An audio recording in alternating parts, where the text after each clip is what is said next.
What's the difference between an object and a thing? Well, it depends on who you ask. Yeah, I'm asking you now. Me personally? Yeah. I would still say that the thing is for me much more thingness, probably much more what you would say is an object would be more the thing. Because when I think object, I still more think about the metaphysical entity of calling something outside the subject, a thing. So the object, for me, has to do with, in relationship to the subject, there is an object. There is something that is objectified. I can objectify you and you're the object of discussion. Mm-hmm. But you are the subject that thinks about it. So I'm more thinking about the entity of saying there is an object, and that's the moment I put my attention on something. But it could also be a metaphysical or immaterial object. While thing for me would be maybe closer to what we actually talk about, the object, the physical, limited, present thing with weight and extension and density and all this kind of physical. But both concepts are plural, and the love that you describe is you can.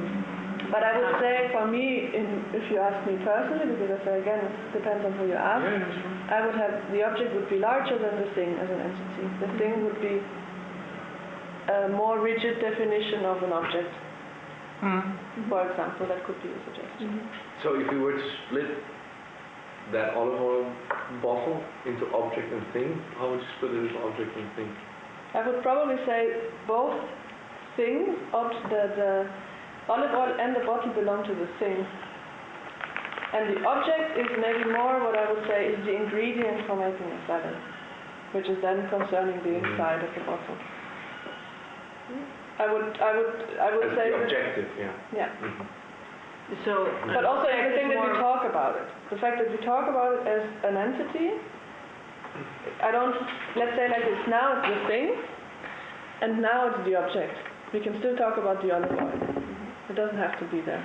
And if you relate it to practices, so handling a thing or an object, because you say if I look at it in terms of making a salad, it would be more an object.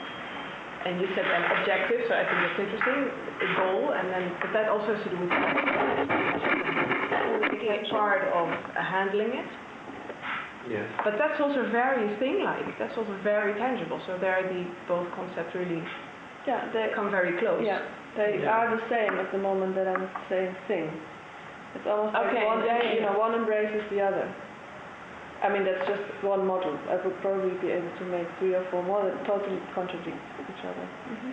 But more in the sense of so in your exposition, you had the things and you had a lot of objects about the things. Well, maybe we could. There was this one work where we've been tracing books, where we've been just going. We were doing the same thing as we did with objects, but we did it with books. Well, there's really the limit, because what does it say about anything that is part of the book as a content, as a container? Mm-hmm. It just has the shape and the size. It no longer tells you anything whether it's Marx Das Kapital or the Bible. It just says that we can recognize it as the conventional form of the book. And there I think it's somewhere there is something different happening than if I trace the banana, where you can say, I understand it's a banana, but I don't really need to know what sort of banana or what the taste is like. Although with the book I have the feeling it's really essential to know. That's funny, because there you have the whole idea of text and language. They have like a separate space in your worldview. To me, it's not so much like I think probably because of my archaeology, but different. You think as long as it's there, it has the same sort of. No, but you can open up the banana as well. You can open up a text, and it maybe invites you more, or it has this more. It's more obvious. But and it's not that the banana has a story. I think that's really lame to think in terms of that. But in order to see how I don't know. The banana is as relational as a text. Only the text maybe has some levels extra, but it's not. Not very deep. But I mean, of course, it has some levels extra. But a text is text, and a banana is banana. If a banana was text, but if a banana was text. No, but if you look at the banana, I looked at the banana now, and the banana is not yellow, it's text, and I'm just seeing the text. You see what I mean? So if you imagine the banana not as banana but as text, then there would be a different layer as to the banana, because the banana would be there as text. If we could imagine the banana as text. And for most people coming from the former DDR, banana is like text. Symbol is more. Yeah, exactly. Yeah, maybe it's. I mean, of course, it is.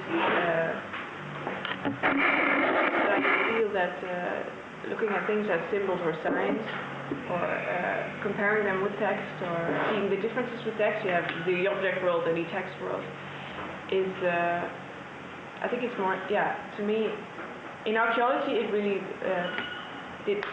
we got to a wall there, to a certain point it's not interesting anymore to compare it with text, and then it becomes interesting to see the object again, so it's like, I think in 5 years text will be there again, so it's just... But how do you deal then, for example, with the origin of scripting? I mean, there is something where the two really are linked in your field, where you really say this sign has been that item, and it has been reduced to this shape, and it stood for, I don't know, the corn harvest of this year. Where you have this moment where the language came into being, where it came from image into sign language, and then you have these items, and you look at them, and you have these, I don't know, stone plates or something with some signs on it. I mean, this is really your... I think, what the a mistake or something that brings about resistance now is the idea that there's, you have, for example, a figurine, you find it in different places and in different kind of contexts, and then, okay, it has to do something with harvest, so it's representative for the idea of harvest, or celebrating harvest, you can call it. But then you also want to give attention to the fact that it does appear in different contexts, that it is something different every time, that it is used in a different celebrity, different feast or community. So then the figurine becomes a bearer of meaning that humans put into it, and these humans put this into it and that, and then the figurine only, you could replace it for another, for a banana, and that would be a shame. So how, and if you... But wait, why would it be a shame?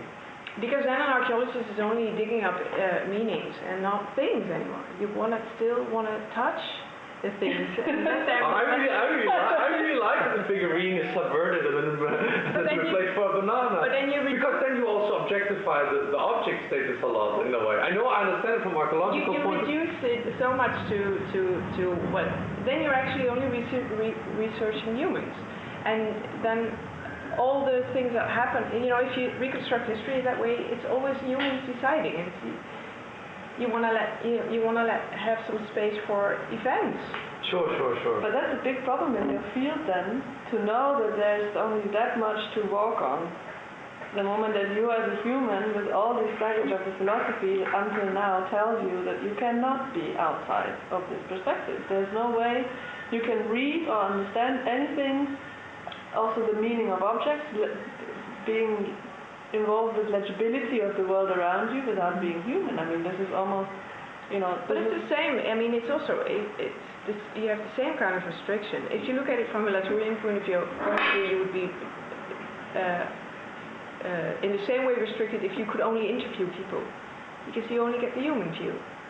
So, both constructed and brought about history or brought about reality, and as a matter of fact, you can't really separate them in that fact because they changed each other all the time.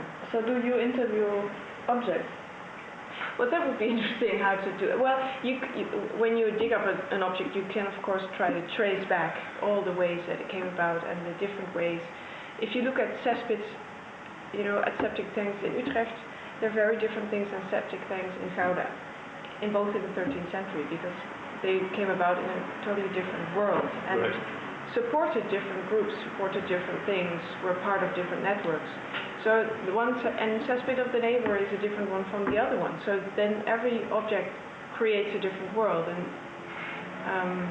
I think that is a way of trying to interview things, to take them serious, to not see them as representatives of what humans want to put into it, because then they become so